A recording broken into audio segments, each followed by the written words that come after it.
पहाटेचे 3 वाजलेत आणि आम्ही निघालो आहे दगडूशेठ हलवाई गणपतीचे दर्शन घ्यायला.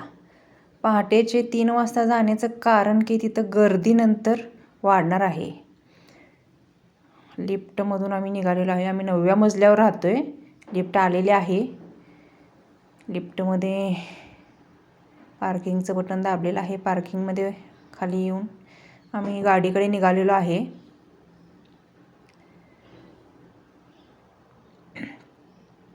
अंधार भरपूर होता. थंडी काही जास्त नव्हती एवढी. 4 चाकीतून गेलतो त्यामुळे एवढं काही थंडी वाजण्याचा काही प्रश्न आला नाही. आम्ही गाडी काढून आता निघालो आहे. तर आता गेटवरचे काका म्हणणार हे सारखं मध्यरात्रीचं कुठं चाललेत माझी झोप मोड करून. त्यांना काय माहिती आम्ही दर्शनासाठी चाललो आहे. एवढ्या रात्री दर्शनासाठी जाण्याचं कारण म्हणजे आज आहे अंगारकी संकष्टी. तीही 2026मधली पहिली अंगारकी संकष्टी आहे. आज आहे मंगळवार आणि नंतर सकाळी गर्दी खूप होणार आणि दर्शन सापडणार नाही. त्यामुळं आम्ही निघालेलो आहे. आणि पहाटेच्या वेळी ट्रॅफिक पण नसते. ट्रॅफिक नसल्यामुळे आम्ही बरोबर गेलो. पण जाताना भरपूर असे छान असं बघायला भेटलं. शनिवार वाडा पण लागलेला आम्हाला जाताना, तेही बघितलं जाता जाता. अंधारात काय एवढा दिसला नाही. शेवटी दगडूशेठ गणपतीच्या इथे आलो आम्ही. गाडीतून उतरलो, गाडी पार्क केली. आम्ही मध्यरात्री 3 वाजता आलो आहे. तर एवढी गर्दी म्हणजे आमच्या आधी एवढी लोक येऊन तिथं दर्शनासाठी थांबलेली आहेत आतमध्ये. चला बघूया किती गर्दी आहे, काय गर्दी आहे. बघा किती लहान बाळ गणपतीच्या दर्शनासाठी आलेलं आहे. त्याच्यासुद्धा मनामध्ये किती अशी श्रद्धा असेल. एवढ्या पहाटे भल्या पहाटे मोठ्या माणसांना जमत नाही उठायचं, तेवढं लहान बाळ आले दर्शनासाठी. अरे वा वा, मस्त वाटते. हे बघा गणपतीसाठी फुलं, नारळ, दुर्वा विकण्यासाठी ठेवलेत. प्रथम आम्ही चप्पल काढण्यासाठी गेलो. मेन ते महत्त्वाचं होतं, चप्पल एका जागी काढणं. चप्पलच्या स्टँडवर आम्ही चप्पल काढून परत आलो. इथे बघा दर्शनासाठी रांगा भरपूर लागलेल्या आहेत. लोक एवढ्या रात्री म्हणजे पहाटे 3 वाजता आलेत म्हणजे कधी आवरून आले असतील बघा. एवढी लहान लहान मुलं घेऊन त्यांचे आलेत. इथे चप्पलचं स्टँड होतं. इथे चप्पला काढल्या, कुपन घेतला आणि आलो. आणि एका ठिकाणी आम्ही दुर्वा आणि फुलं, नारळ वगैरे घेऊन आम्ही दर्शन रांगेतून निघालो. पुढे आमच्या पुढे पण बरीच लोकं होती, पाठीमागं पण येत होती. म्हणलं भरभर जाऊया, कारण की नंतर गर्दी खूप होणार, ट्रॅफिक पण होणार आणि त्यामुळे आम्हाला जायला खूप वेळ होणार. त्यामुळे आम्ही भरभर गेलो रांगेतून, दर्शन रांगेतून. सकाळची एवढी काही गर्दी नव्हती, तरी पण एवढ्या पहाटे 3 वाजता एवढी गर्दी म्हणजे भरपूर झाली. शेवटी गाभाऱ्यात गेलो, दर्शन वगैरे घेतलं, आलं. पण गाभाऱ्यात शूटिंग करायला परमिशन नव्हती. त्यामुळे मी गाभाऱ्यातून दर्शन घेऊन बाहेर आल्यानंतर हे बाहेरचं शूटिंग घेतलेलं आहे. आम्हाला आत काही मोबाईल वापरायला परमिशन दिली नव्हती, नाही तर सगळं मोबाईल काढून घेतला जाणार होता. इथे गणपती थोडा दिसतोय बघा. मी तुम्हाला बाहेरून पण गणपतीचं दर्शन मी घडवून आणते.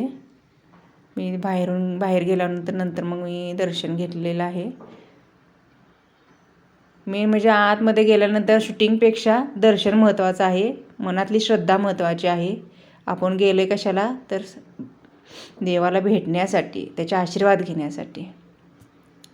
मग दर्शन घेऊन आम्ही बाहेर आलो. बाहेर आल्यानंतर मग आम्ही या नारळवाल्याचे पैसे वगैरे दिले, फुलाचे वगैरे पैसे दिले, चपला घेतल्या आणि परत निघालो. कारण की परत निघणं पण महत्त्वाचं होतं तेवढंच, कारण की नंतर ट्रॅफिक वाढले की आपल्याला जाता येणार नाही. हे बाहेर पडण्याचं दुसरं द्वार होतं गणपती बाप्पाच्या इथून. मग आम्ही इकडं बाहेर आलो तर इकडे म्हाताऱ्या आज्या बघा ह्या असं दुर्वा आणि फुलं विकत बसल्या होत्या.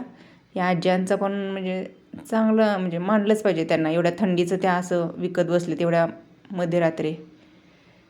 हे बघा किती छान गणपतीची सजावट केली आहे मंदिराची.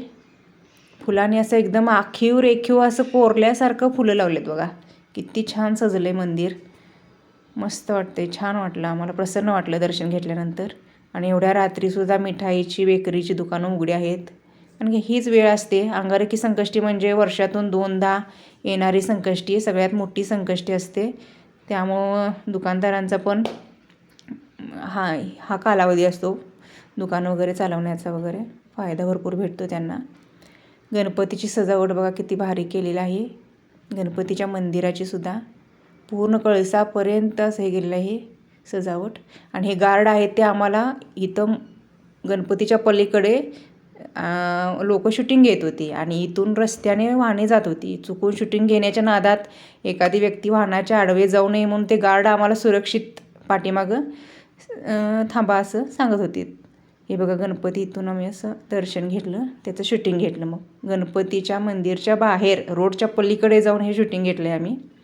नंतर तिथून बाहेर पडलो. इथे कमान होती, कमानीपासून मग सुरक्षित अंतरावर थांबून व्यवस्थित असं म्हटलं जरा शूटिंग घेऊया, बघूया तर परिसर कसा आहे काय आहे. असं छानपैकी असा मंडप मारलेला आहे. दोन्ही बाजूनी कमानी केल्या होत्या, सजावट केली होती. आणि हे गार्ड सारखे सूचना करत होते, वाहनं येतात, बाजूला थांबा बाजूला थांबा. खरं लोक काय ऐकायला तयार नव्हती. सगळ्यांना आतुरता होती गणपतीला भेटण्याची. आणि गणपतीचं दर्शन घेतल्यानंतर आम्ही आता निघालो घरी. पुन्हा आम्ही पार्किंगच्या ठिकाणी आलो, गाडीत बसलो आणि निघालो. पण एवढं मात्र आहे, छान वाटलं एवढ्या भल्या पहाटे उठून गणपतीचं आम्हाला दर्शन पण छान भेटलं. गर्दी नव्हती, काय नव्हती, धक्काबुक्की नव्हती, काय नव्हती. त्यामुळे आम्ही एवढ्या मध्यरात्री जाऊन दर्शन घेऊन आलो. छान वाटलं, एकदम प्रसन्न वाटलं. आजचा दिवस खूप छान जाणार. मग दर्शन घेऊन यायला आम्हाला 4 वाजले. जाताना वाटेत आम्हाला शनिवार वाडा लागला. शनिवार वाडाला वळसा घालून असं मधल्या रोडने आम्ही गेलो. हा रोड पण रिकामाच होता, त्यामुळे जाताना पण आम्ही फास्ट गेलो, येताना पण फास्ट आलो. त्यामुळे आम्हाला वेळेची बचत झाली. 1 तासात आम्ही घरातून आलो आणि घरात 1 तासात पोचलो. पण आम्ही घरी आलो, खाली पार्किंगच्या ठिकाणी गाडी लावली आम्ही आणि वरती आम्ही लिफ्टने जायला निघालो. तर बघा आमच्या इथे ह्या सोसायटीमध्ये हा काचेचा दरवाजा नव्हता, पण आता सिक्युरिटीनी काचेचा दरवाजा लावून घेतला आहे. का? कारण म्हणजे इथं बिबट्या येऊन गेला होता ह्या एरियामध्ये आणि बिबट्या प्रवेश करू नये इमारतीमध्ये म्हणून ती काचेचं दार लावून घेतलं आहे. इकडे आम्ही लिफ्टकडे आलेलो आहे. लिफ्ट कुठं आहे तर दुसऱ्या मजल्यावर आहे, त्यामुळे काही जवळच आहे. आम्ही लिफ्ट खाली घेण्यासाठी बटन दाबले. आम्हाला जायचं आहे 9व्या मजल्यावर. आम्ही 9व्या मजल्यावर राहतो. लिफ्ट एकदाची आली, चला जाऊया. अरे बापरे, किती गार हवा आहे लिफ्टमध्ये. AC चालू आहे बहुतेक. मला ACची हवा अजिबात सोसत नाही. 9व्या मजल्यावर आम्हाला जायचं आहे. लिफ्ट बंद झालेलं आहे. चला आम्ही आमच्या घरी आलेलो आहे परत दर्शन घेऊन. रात्रीचे 4 वाजलेले आहेत. सकाळी उठून मग आणि 1 तास झोप काढली आम्ही आल्यानंतर आणि सकाळी उठून मस्तपैकी अशी देवपूजा केली. आमच्या देवाऱ्यात पण दगडूशेठ हलवाईची चांदीची मूर्ती आहे. आम्ही येताना त्याच्यासाठी दुर्वा आणि गुलाबाचं फूल पण लाल असं घेऊन आलो होतो आणि ते पूजा करताना मी घातलेलं आहे. आज अंगारकी संकष्टी असल्यामुळे घरातल्यांसाठी मी खिचडी बनवलेली आहे शाबूची मस्तपैकी अशी. आज सगळ्यांचा उपवास आहे, त्यानिमित्त आम्ही खिचडी बनवलेली आहे. उपवास आहे अंगारकी संकष्टीचा. आता मी नैवेद्य दाखवण्यासाठी ताट तयार करते देवाला. एकीकडे खिचडी घेतलेली आहे शाबूची बनवलेली. परत राजगिऱ्याचे लाडू घेतलेले आहेत. आम्ही कधीही कोणताही पदार्थ केला की आधी देवाला नैवेद्य दाखवतो आणि मग आम्ही खातो. ही देशी केळं घरची आहेत आमच्या बागेतली, आम्ही गावाकडून आणलेली आहेत आणि आम्ही विकत आणलेली सफरचंद वगैरे आहे.